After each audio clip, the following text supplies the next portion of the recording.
विद्यार्थी मित्रांनो, तुमचे ड्रीम कॉलेज तुम्हाला कॅप 3 मध्ये लागलेले नाही. अनेक विद्यार्थ्यांना चॉईस इज नॉट अवेलेबल आलेला आहे. अनेक विद्यार्थ्यांना नो चेंज म्हणून लिहिलेलं आलेलं आहे. अनेक विद्यार्थ्यांनी कॅप 3 मध्ये बेटरमेंट केलेलं आहे. अशा विद्यार्थ्यांना आतुरता पडलेली आहे कॅप 4च्या एकंदरीत शेड्यूलची. तर विद्यार्थी मित्रांनो, आज आपण कॅप 4चा जो शेड्यूल आहे पूर्णपणे डिस्कस करणार आहे.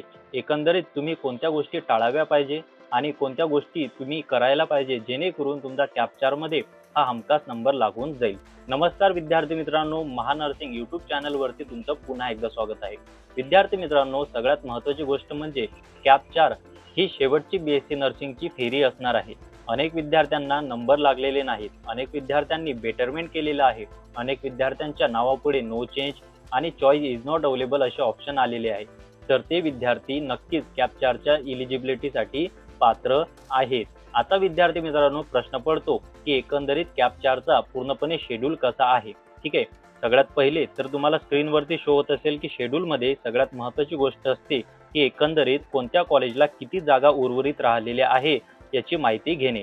ठीक आहे, एकंदरीत पूर्ण कॉलेजमध्ये किती जागा असू शकतात, किती नाही, हे सगळी माहिती तुम्हाला display of seat matrix for cap round 4 यामध्ये पब्लिश करण्यात येईल. ती 16/9/2025 ला पब्लिश होईल. एकंदरीत उद्या म्हणजे 16 सप्टेंबरला सीट मॅट्रिक्स पब्लिश होऊन जाईल. आता त्यानंतर सगळ्यात महत्त्वाची गोष्ट विद्यार्थी मित्रांनो, ऑनलाईन प्रेफरन्स आणि choice form filling process by eligible candidate जे आहे त्यांची जी तारीख आहे ते 16 ते 18 सप्टेंबर संध्याकाळच्या 11:59 पर्यंत चालणार आहे. म्हणजे एकंदरीत तुम्हाला कळत असेल की यावेळी खूप काही वेळ दिलेला नाही. एकंदरीत तुम्हाला 16 ते 18 म्हणजे 2 दिवसामध्ये चॉईस फिलिंग किंवा जे काही तुम्हाला कॉलेज टाकायचे आहे ते कॉलेज तुम्हाला टाकता येतील. आता इलिजिबल कॅन्डिडेट कोणते ते सुद्धा आपण एकदा डिस्कस करून घेऊया. बघा, ज्या विद्यार्थ्यांच्या नावापुढे चॉईस इज नॉट अवेलेबल आलेला आहे, नो चेंज आलेला आहे, त्यांनी ऍडमिशन कन्फर्मेशन केलेली नाही, अनेक विद्यार्थ्यांनी बेटरमेंट केलेला आहे, असे सगळे विद्यार्थी मित्रांनो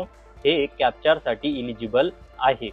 त्यानंतर सगळ्यात महत्त्वाची स्टेप येते ते म्हणजे एकंदरीत तुमचं सिलेक्शन लिस्ट पब्लिश होणे.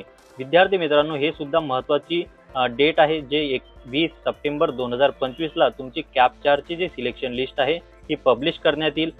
जेव्हा ही लिस्ट पब्लिश होईल तेव्हा तुम्हाला कळून जाईल की तुमचं त्या कॉलेजला नंबर लागलेला आहे का नाही. ते 20 सप्टेंबरला पब्लिश होऊन जाईल. आता प्रश्न सगळ्यात महत्त्वाचा आणि शेवटचा पडतो की जर ज्या विद्यार्थ्यांना जे कॉलेज अलॉटेड झालेलं आहे तर ते कॉलेज अलॉटेड झाल्यानंतर प्रत्यक्षपणे त्या कॉलेजला जाण्याची जो दिनांक आहे तो आहे 21 सप्टेंबर ते 23 सप्टेंबर. ठीक आहे, संध्याकाळच्या 5:30 वाजेपर्यंत तुम्हाला त्या कॉलेजला प्रत्यक्ष जाऊन तुमचं फिजिकली जॉईनिंग करणं आहे.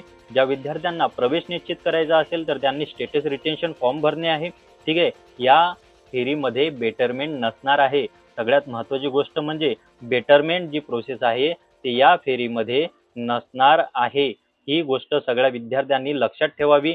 अन्यथा तुम्हाला सगळ्यात मोठा प्रश्न पडेल की आता मला जे ड्रीम कॉलेज आहे ते लागलं नाही परंतु मला पुढचा राऊंड खेळणं आहे. तर विद्यार्थी मित्रांनो, सगळ्यात महत्त्वाची गोष्ट म्हणजे हा जो राऊंड आहे हा लास्ट राऊंड असणार आहे.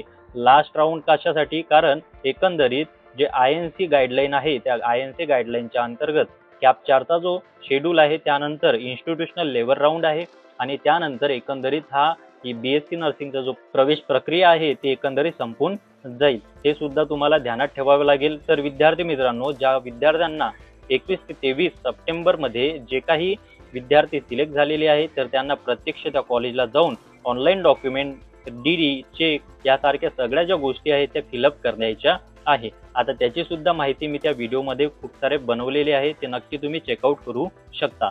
एकंदरीत विद्यार्थी मित्रांनो, आता प्रश्न पडलेला आहे की ज्या विद्यार्थ्यांना ड्रीम कॉलेज लागलेलं नाही किंवा ज्या विद्यार्थ्यांना चांगलं कॉलेज लागलेलं नाही तर अशा विद्यार्थ्यांना प्रश्न पडतो की आता आम्ही कोणते कॉलेज टाका.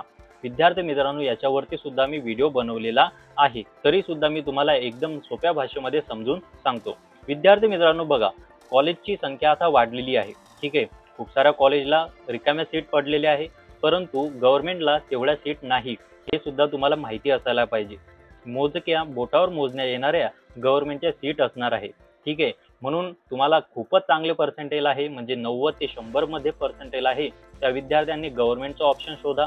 त्यानंतर त्यापेक्षा सगळे जे विद्यार्थी आहेत त्या सगळ्या विद्यार्थ्यांनी सेमी गव्हर्नमेंट ॲज वेल ॲज प्रायव्हेट नर्सिंग कॉलेजचं ऑप्शन टाका आणि शक्यतो 5 किंवा 10 किंवा 15 या क्रमांकामध्येच ऑप्शन टाका. ठीक आहे, कॉलेज कोड टाका. अन्यथा तुम्हाला कॅप्चार मध्ये सुद्धा कॉलेज लागणार नाही आणि एकंदरीत तुम्ही या सगळ्या फेरीमधून बाद होऊन जाताल.